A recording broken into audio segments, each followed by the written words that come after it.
नमस्कार. Music is online guitar classes मध्ये तुमचं सर्वांचं स्वागत आहे.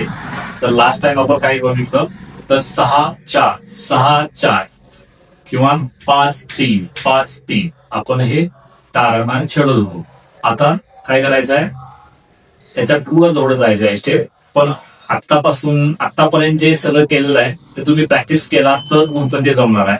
आणि वेगवेगळ्या स्पीडला तुम्ही ते मॅच करून बघायचं आणि मॅच व्हायलाच पाहिजे. ठीक आहे. तर आता इथून पुढचा तो उजव्या हातावरचा एक शेवटचा लेसन आहे तो बघा, ट्राय करूया. सेम 80 स्पीड केलेला आहे. नंतर तुम्ही वाढवू शकता 100, 110, 150 याच्यापर्यंत जाऊ शकता. आता काय करायचंय, 6-1, 6-2, 6-3, 6-4, 6-5 असं करायचं. ओके, बरोबर 80 स्पीड. 1, 2, 3, start, 6, 1.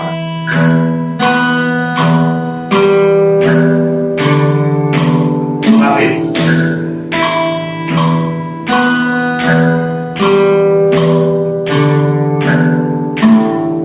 ठीक आहे. आता नंतर काय करायचं, 1, 6, 1, 5, 1, 4 असं बोलू शकता तुम्ही.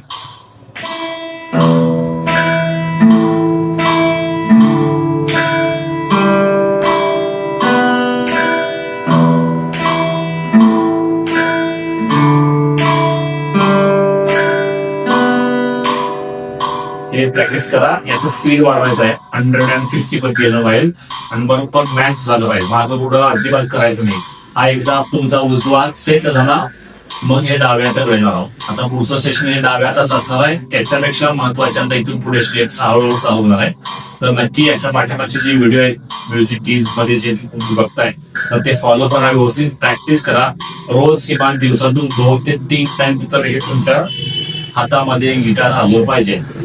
हे प्रॅक्टिस केलं पाहिजे. रोज तुमच्या रुटीन मध्ये हे घ्यायचं आहे गिटारला. ठीक आहे. तर हे होणार असं नाही की केव्हा पण घेतलं केव्हा पण ठेवलं गिटार, असं नाही. प्रॉपर टाइम प्रॉपर वेळेत तुम्ही घ्या. जसं की रुटीन तुमचं डेली रुटीन आहे त्याला हे रुटीन मध्ये ऍड करायचं. ठीक आहे. पुन्हा भेटूया music is online guitar classes मध्ये. थँक्यू.